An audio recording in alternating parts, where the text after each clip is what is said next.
कृष्णन कह रहे थे कि सनातन का श्राप लगा है कांग्रेस पार्टी को। हनुमान जी का गदा लगा है। मध्य प्रदेश बागेश्वर धाम का गदा लगा है। बागेश्वर धाम तो कहते हैं ना, इन सब पे गदा लगा। एक ये है यूपी में बैठा क्या नाम है उसका, उसको पहुंचा देना उधर। क्या ये क्या नहीं, उसका चेला जो है स्वामी प्रसाद मोह, सुन मेरी बात, तुम पे बार बार अपमान करता है ना, जूते से इतना मारेंगे कि सारे दिन हौसला खराब कर देंगे हम। ठीक है ना, इस तरह बोला जाता है रामचरितमानस पर। तू क्या है बे, तेरी औकात क्या है?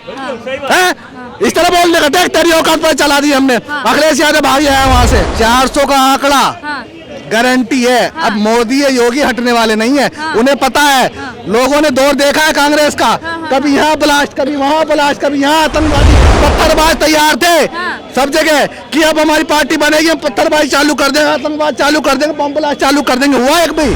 सबसे पहले तो मैं राहुल गांधी को कहना चाह रहा हूँ, जो वो बोल रहा था ना वहां से पनौती, सुन ले भाई, तेरे से जैसा पनौती जब तक तू रहेगा ना पार्टी में, तेरे से बड़ा पनौती कोई नहीं है। ठीक है, मोदी का मुकाबला तू करेगा जब तक तू रहेगा पार्टी में, जब तक कांग्रेस उभरेगी नहीं। क्योंकि नेहरू परिवार पूरा का पूरा गद्दारी का प्रमाण पत्र है उनके पास। नेहरू भी ऐसे ही था, उसका पूरा खानदान वही उसी चरम पे चल रहा है। देश का बर्बाद, लूट लो, मार लो, काट लो, मार काट यही करा है उन्होंने। क्या किया है?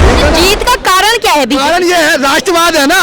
कांग्रेस का पूरा खानदान गद्दारी से भरा पड़ा है। देश को क्या बना दिया? राष्ट्रवादी पार्टी है कांग्रेस, महागद्दार पार्टी। कश्मीर में कांड करवा दिया, कहीं बंगाल में कांड करवा दिया। इसका तो बस पाकिस्तान से बांग्लादेश ही रोहिंग्या यही भर के यहाँ पे मारकाट करवाना होता है, और कुछ नहीं है इसके पास पॉलिसी। दिल्ली में भी वही है, दिल्ली में भी इसको जल्द से जल्द भेजो। इसको ये क्या नाम है, खुजलीवाल, केजरीवाल नहीं है, खुजलीवाल है उसका नाम, उसको जल्द से जल्द जेल में भेजो। बिल्कुल सफल होना चाहिए विपक्ष को। और अपना काम कर रहा है, मोदी भी अपना काम कर रहे हैं, बीजेपी भी काम कर रही है, इनका ही गठबंधन है। केवल मोदी जी अकेले थोड़े चुनाव कर रहे हैं। जातिगत सर्वे एक अच्छा निर्णय है, उस पर मैं मानता हूँ कि ये होना चाहिए। जैसे लेकिन अच्छा निर्णय है तो केवल हिंदुओं की जातिगत जनगणना क्यों होनी चाहिए?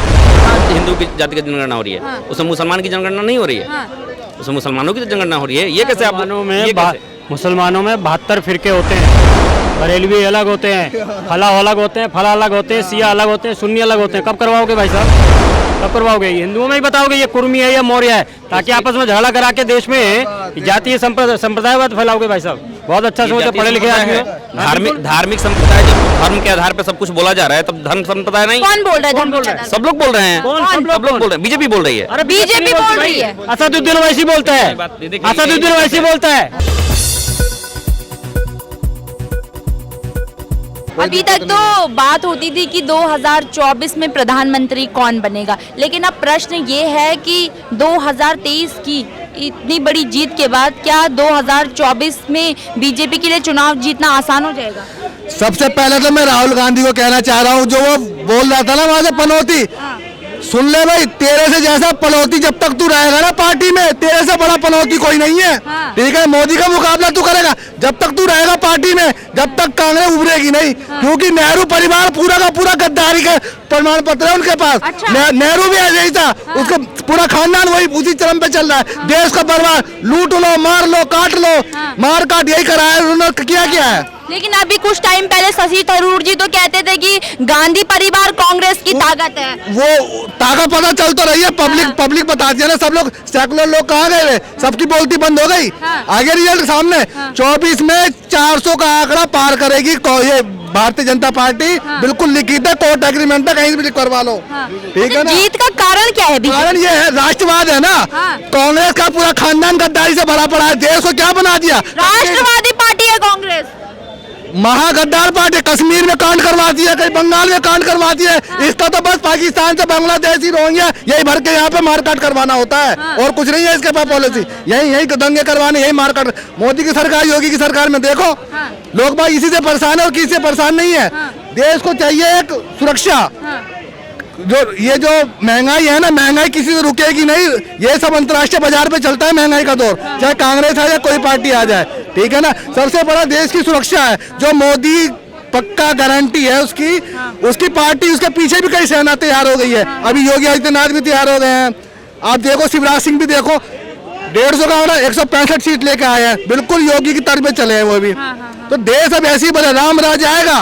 हाँ बिल्कुल, अखंड भारत लोग हाँ। 29 में देखना हो जाए। जो मोहब्बत की दुकानें खोलने की बात राहुल गांधी जी कर रहे थे, क्या मोहब्बत की दुकानें नहीं खुलेंगी क्या वो देश सबसे, में? मैं कह रहा हूँ सबसे बड़ा पनौती वही है, जब तक जिंदा रहेगा तब तक पार्टी उसकी उभरेगी नहीं। अच्छा। बिल्कुल। हाँ। उनका एक विधायक है जिसको उन्होंने उन्होंने बयान दिया था कि ये उनके उसमें राम का नाम भी लेना चाहते हैं, उसको स्टार प्रचारक भी नहीं बनाया, तीनों जगह से उसको हार का सामना करना पड़ा है।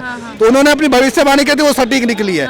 ये लोगों के इनके देशभक्ति ने देश को मार काट करवाना है बस।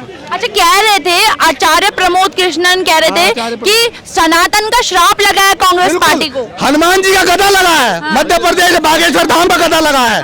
बागेश्वर धाम तो कहते हैं ना, इन सब पे गदा लगा। एक ये है यूपी में बैठा, ये हरामखोर, क्या नाम है उसका, उसको पहुंचा देना उधर। क्या ये क्या नहीं, उसका चेला जो है स्वामी प्रसाद मोह, हरामखोर, सुन मेरी बात, तुम पे बार बार अपमान करता है ना, जूते से इतना मारेंगे कि सारे दिन हौसला खराब कर देंगे हम। ठीक है ना, इस तरह बोला जाता है रामचरितमानस पर। तू क्या है बे, तेरी औकात क्या है? इस तरह बोलने का, देख तेरी औकात पर चला दी हमने। अखिलेश यादव भाई है वहाँ से। तो जिस तरह से 23 के इलेक्शन में 3 राज्यों में जनता ने नकार दिया है विपक्ष को, तो क्या 24 में भी नकार देगी क्या? 400 का आंकड़ा गारंटी है। अब मोदी या योगी हटने वाले नहीं है। उन्हें पता है, लोगों ने दौर देखा है कांग्रेस का, कभी यहाँ ब्लास्ट, कभी वहाँ ब्लास्ट, कभी यहाँ आतंकवादी, पत्थरबाज तैयार थे सब जगह कि अब हमारी पार्टी बनेगी, हम पत्थरबाजी चालू कर देंगे, आतंकवाद चालू कर देंगे, बम ब्लास्ट चालू कर देंगे। हुआ एक भी? क्योंकि पार्टी बहुत टाइट है और ये देश हित की पार्टी है। लोगों को पता नहीं है इस चीज के बारे में। जो कहता है ना पाकिस्तान, ये इनके जाके एक बार घूम के चले आए। अपना देश सबसे अच्छा देश है, इस देश में रहो तो राष्ट्र की बात करो, ठीक है ना, गद्दारी की बात नहीं चलेगी। अगर ज्यादा गद्दारी समझ में आए ना, आप नेपाल आप बांग्लादेश चले जाओ, पाकिस्तान चले जाओ, तुर्किस्तान चले जाओ, अफगानिस्तान चले जाओ, इनमें जाकर एक बार घूम के आ जाओ। तो मैं घूमने ना पकड़ लिया, जेल में नहीं डाल दे जबकि बात रही। यहाँ देखो कैसे घूम के आ जाते हैं। तो क्या जात को, यहाँ के पब्लिक को, यहाँ के लोगों को, यहाँ के नेताओं को समझना होगा, आप एक पैसा सब कुछ नहीं होता है। देश ने आपको चुन के भेजा है तो आप उसकी रक्षा करें। मार काट ये सब कुछ नहीं चलने वाला है। इससे रिपब्लिक बहुत, क्योंकि पहले से यही होता आया है। ये तो लोगों को पता है ना कि हाँ, मोदी योगी के बाद आज वही मेरठ मुजफ्फरनगर है, आज क्या स्थिति थी, आज देखो, आज कोई करके देख ले कोई कांड। लेकिन बार बार विपक्ष कहता था कि महंगाई देश में बढ़ गई है, बेरोजगारी बढ़ गई है, जातिगत जनगणना करवाएंगे, लेकिन ये सारी चीजें कहीं ना कहीं फेल होती हुई दिख रही हैं। सुनो, विपक्ष में कह रहा हूँ, सारे जेब कतरे चरसी इसमें किया है। मुझे बताओ जातीय पे क्यों चाहते हैं ये? जात, ये लोग, इनकी पॉलिसी चली है जात पे बांटने की। ब्राह्मण, ये वो, इसको ये करना ही नहीं चाहते। ये जात किस चीज का करना चाहेंगे ये? और ये क्या नाम है, ये कुछ नहीं इनका होने वाला। इन्होंने सरेंडर बोल दिया है। ये टिकने वाले नहीं है ये कुछ। लेकिन कह रहे थे 2024 में पूरी मेहनत करेंगे। ये मेहनत कर ले या कुछ कर ले, इनको बागेश्वर धाम पर गदा लग चुका है। अच्छा। हाँ, हनुमान जी का गदा लग गया इनके ऊपर, ये उठेंगे नहीं है। इनके कोई जगह नहीं है। लोगों को पता है ना कि कैसा राज्य बना रखा था राहुल गांधी ने। दिल्ली में भी वही है, दिल्ली में भी इसको जल्द से जल्द भेजो। इसको ये क्या नाम है, खुजलीवाल, केजरीवाल नहीं है, खुजलीवाल है उसका नाम, उसको जल्द से जल्द जेल में भेजो। सही कह रहे हैं क्या ये? बिल्कुल सही कह रहे हैं। हाँ। आपका क्या नाम है? मेरा नाम ब्रजेश सिंह। ब्रजेश जी, क्या लगता है कि बीजेपी को जो 3 राज्यों में जीत मिली है, उसका सबसे बड़ा कारण क्या लगता है आपको? सबसे बड़ा कारण पारदर्शिता। जो ये काम कर रहे हैं वो दिखाई दे रहा है। बाकी जो सरकारें कर रही थी वो आपने भी देखा और हमने भी देखा। आप तो खैर युवा हैं और मैं तो 20-25 साल से देख ही रहा हूँ। लेकिन देखिए, भारत जोड़ो यात्रा हुई, जातिगत जनगणना की बात हुई, महंगाई की बात हुई, बेरोजगारी की बात हुई, बार बार अडानी जी को भी टारगेट किया गया। तो ये सारी चीजें कहीं ना कहीं फेल होती हुई दिख रही हैं। देखिए, मैं तो सिर्फ इतना कहना चाहूँगा, जब हम हिंदुत्व की बात करते हैं, जब हम हिंदुत्व की बात करते हैं तो ये लोग कहते हैं कि हम बीजेपी वाले हैं, यही कहते हैं ना। पर फिलहाल कोई और विकल्प तो है नहीं और ना कहीं कोई संकल्प है, ना कहीं अखंड भारत का सपना है कहीं दूसरी पार्टी में दिखाई देता है आपको? नहीं दिखाई देता ना। तो ये जो कुछ भी है ये बीजेपी के पास है, ये सारे एजेंडे हमारे पास हैं। ना हम जात करते हैं ना पात करते हैं। कहीं जात पात दिखाई देती है? नहीं ना। जो कुछ भी हो रहा है वो सारी जातियों के लिए हो रहा है, सारे धर्म के लिए हो रहा है, मतलब देश के लिए हो रहा है। तो जनता ने तय कर दिया है क्या, क्लियर कर दिया है क्या कि 24 में फिर बीजेपी आएगी? हाँ जी, बिल्कुल बीजेपी आएगी। इसके सिवाय कोई विकल्प ही नहीं है, आपके पास कोई चेहरा ही नहीं है। लेकिन जो वो तमाम विपक्षी पार्टियों के चेहरे थे, तमाम बड़े बड़े चेहरे हैं, क्या कोई भी काम नहीं आएगा क्या 24 में? देखिए, विपक्ष में कोई चेहरा है नहीं, है ही नहीं। शीर्ष नेतृत्व का कोई चेहरा विपक्ष में है ही नहीं। अगर किसी तरह से इनका गठबंधन आ भी जाता है तो इनके पास यानी यही विकल्प नहीं है कि ये लेके किसको आएंगे। आप बता दीजिए, क्या राहुल गांधी में शीर्ष नेतृत्व की क्षमता है? आपको लगता है? नहीं है। बात तो वो करते हैं ना कि उनके अंदर है क्षमता। नहीं, वो तो करेंगे, लेकिन पब्लिक अंधी तो नहीं है ना, बेवकूफ तो नहीं है ना, उसको सब कुछ दिखाई दे रहा है, पब्लिक सब कुछ समझ रही है। तो पब्लिक समझ रही है तो 24 में, लेकिन विपक्ष कह रहा है कि हम 24 में पूरी मेहनत करेंगे और इस बार बीजेपी को हराना है। देखिए, हमारे लिए विपक्ष हमारा दुश्मन नहीं है, लेकिन उससे अच्छा कुछ लेके तो आओ। जो ये सरकार यानी अभी तत्कालीन सरकार है, आप इसके जैसा कुछ लेके तो आओ। आप हमारे दुश्मन नहीं हो। हम तो सीधा विपक्ष को कहना चाहते हैं कि हमारा दुश्मन नहीं है वो, आप आओ लेकिन कुछ अच्छा लेके आओ। अगर मान लीजिए 24 में गठबंधन एक हो जाता है, अभी आपने देखा विधानसभा के चुनाव में तो सब में ही अपने आपस में विवाद चल रहा था, लेकिन अगर 24 में विपक्ष एक हो जाता है तो फिर क्या असर देखने को मिलेगा? कोई फर्क नहीं पड़े, कोई फर्क नहीं मिलेगा। मैं आपको एक वाकया दिलाता हूँ, महाभारत का है। भगवान श्री कृष्ण और जरासंध के बीच में युद्ध चल रहा था, ठीक है। तो जरासंध बार बार मथुरा पे चढ़ाई करता था और वो हार के चला जाता था। बलराम ने पूछा भगवान श्री कृष्ण से कि कान्हा तू ऐसा क्यों करता है, जरासंध को मार दे। तो उन्होंने बोला, अगर मैं जरासंध को मार दूंगा तो राक्षसों को ढूंढ ढूंढ के मारना पड़ेगा, ठीक है। इसको छोड़ देता हूँ, ये राक्षसों को ढूंढ ढूंढ के ले आता है और मैं उनको मार देता हूँ। तो ये है आपका विपक्ष, ठीक है। ये जितने हैं सब, अब राक्षस तो नहीं कह सकता पर हैं राक्षस ही। आप एक बात बता दीजिए, हिंदू राष्ट्र है आपका देश, एक राष्ट्र है, हिंदू राष्ट्र है। आप ये बताइए, हिंदुत्व में कहीं भी किसी दूसरे धर्म के लिए किसी भी तरह की कोई घृणित भावना है? नहीं है, बिल्कुल भी नहीं है। आप जब उसी के खिलाफ जा करके इस देश में शासन करना चाहोगे तो कैसे कर पाओगे? जब रामकृष्ण के खिलाफ जा करके आप यहाँ शासन करना चाहोगे तो कैसे कर पाओगे? ठीक है, क्योंकि हमारे पास तो सबके लिए रास्ता है ना, सबके लिए विकल्प है। बस क्या लग रहा है 24 में विपक्ष सफल हो पाएगा या नहीं हो पाएगा? बिल्कुल सफल होना चाहिए विपक्ष को। और अपना काम कर रहा है मोदी जी भी, थोड़ा सा माइक, मोदी भी अपना काम कर रहे हैं, बीजेपी भी काम कर रही है, इनका ही गठबंधन है। केवल मोदी जी अकेले थोड़े चुनाव लड़ रहे हैं, इनके साथ भी लगभग 33-34 पार्टियां हैं, पूरा याद नहीं है। और लेकिन जनता तो मोदी जी के फेस को ही देखकर वोट डाल रही है। बिल्कुल बिल्कुल डाल रही है मोदी जी के फेस। जहाँ जहाँ मोदी जी को असफल हो रहे हैं मोदी जी, वहाँ भी मोदी जी के फेस पे ही वोट डाला जा रहा है, और वहाँ वो असफल हो रहे हैं। तो अभी रेशियो है कि ज़्यादातर जगह पे सफल हो रहे हैं, बहुत कम जगह पे जैसे कर्नाटक में असफल हुए, तो उसकी भी उनको जिम्मेदारी लेनी चाहिए। कब से आप बात करें, मैं भी आपको फॉलो कर रहा था कब से, जैसे कुछ लोग बात कर रहे हैं कि जातिगत जनगणना का, उनसे प्रश्न पूछा आपने कि जातिगत सर्वे पे क्या राय है।